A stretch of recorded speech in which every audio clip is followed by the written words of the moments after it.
Hello guys! Since the game is suffering from weird staggers recently, let's talk about the big news instead. Many of you already know, but TalkativeTri, our beautiful man, had an interview with Jonathan Division Rogers about the game, and we got a lot of juicy info to go over. Since I wanna respect your time, I'm gonna go over all the big changes first, and the smaller ones will be later, but I would be very happy if you'd watch the video till the end. Let's get going. GGG was focusing on locking in the features rather than dates, which is why the dates of releases were quite a mess. But luckily Jonathan told us that Grinding Gear Games is back to releasing new content every 4 months for each game. They finally got to the point where can make it work consistently. So if you enjoy playing PoE1 and PoE2 just like me, that means that we will be getting 6 different leagues every year. And for content creator like me, that means more content, so I'm double happy.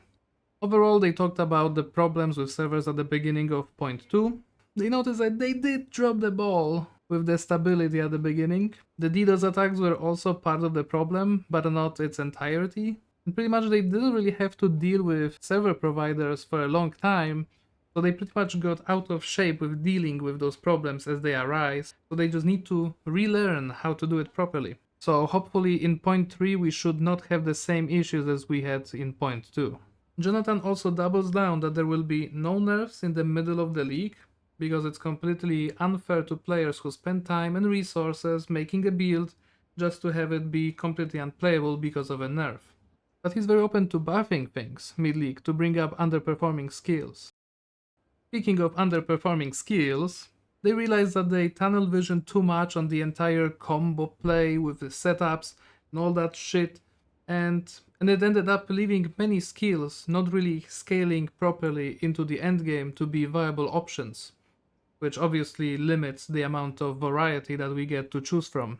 And what also contributed to limited options in the endgame, some of the classes are not exactly in the best spot. And reason why it happened is because they would prioritize making all the new content, right? We need Huntress right now, both ascendancies. We need Leech. Oh man, let's make Leech. Also the new Mercenary. Oh man, I love new Mercenary. We need to have this. So they would focus on adding all of these new things and leave all the other stuff in the dust, pretty much. But now they're gonna be shifting it to mainly focus on everything being in the game already being fun and a viable option, and then add the new content on top. And that's pretty much all for the big news. And now we're gonna go to the small news. GGG plans to have an in-game chat revamp. They've been planning to have it for quite some time. But whenever they have some idea to change something about the chat, they're like, but let's just do it when we do the entire revamp, right? So nothing has changed for quite a while, because they just keep postponing it, but they did promise that it will happen before the full release of the game. Next, PoE2 should release in China in near future, so all the current players who use international servers through VPNs will have the place to play. So good for them not having to make all the extra steps to play the video game. Jonathan spoke about the mobility in-game, and in his vision, every weapon should feel different from each other in terms of the agility to fit the archetype. He told us that Spear is pretty much the peak of agility that we can expect from the skills, which doesn't sound that promising, but who knows, we'll see what future holds, because according to Jonathan, move speed in PoE1 and PoE2 baseline is the same, but we just don't have all of those mobility skills that we just keep mashing to run fast. And I kinda felt it the same way. I think it's just like a general visual illusion, really, because the maps are so big and the camera is slightly more zoomed out from our character, so it appears slower, even though it actually probably isn't.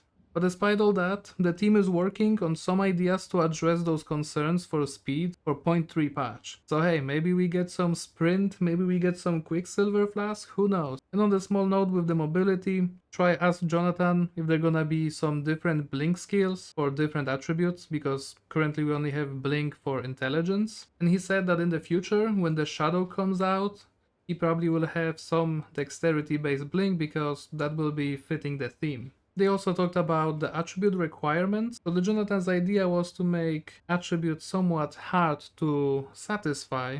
It's hard to mix different pieces of equipment and get pretty much best of everything, which makes sense, because if you want to get benefits from something else, you should pay the price to get those benefits, right? So in terms of items, he's not planning to lower the requirements, but he might slightly lower the requirements for gems. So hey, at least my dexterity poison build will be able to use higher level of despair. Also, one of the latest memes, Astramentis drop was so rare that it actually drops once per 45,000 divines. Which means since there's so many people playing, someone will drop it eventually, statistically. But for it to be you, well, very unlikely. Very unlikely. But that's something that will be addressed in the upcoming patch by the end of the week, since they are intending to make those super rare uniques drop more often. So if you still own the Astramentis, I would highly recommend selling it right now before the price drops. And Divination cards will be coming to PoE2 in the future. It wasn't mentioned when they're gonna appear, but they said that they wanna focus so each set has like a very unique reward to it. So we don't end up with 5 different sets doing pretty much essentially the same thing, but with a little twist, right? So like, oh, you get Mage Blood. Oh, you get Mage Blood, but it's corrupted. Oh, you get Mage Blood, but it has a quality on it. Oh, you get Mage Blood, but it's a Timu edition. So that's something they want to reduce and be more controlling of. We'll see how it looks, but I'm very happy because I like dropping Divination cards, it's fun. And that pretty much covers all the changes that I wanted to go over. I would highly recommend watching the entire interview on Tri channel. I will leave the link in the description. They had interesting conversation about towers and how Atlas works, and how it's not exactly an easy thing to solve right away. So it's best if you just see them go back and forth yourself. And for PoE1, the new league predictions, guys, I'm telling you, Zana is coming back. Zana is coming back. Jonathan did not deny when Tri asked him about the Zana. He didn't confirm it, but he didn't deny it. And I'm telling you, mark my words, I'm always right. Zana will come back and she's gonna be the new item identification NPC in the hideout. I'm telling you, bookmark this video, and when it happens, come back here and you're gonna click that fucking subscribe. But anyway, that's everything. Thanks for watching, and see you in the next one.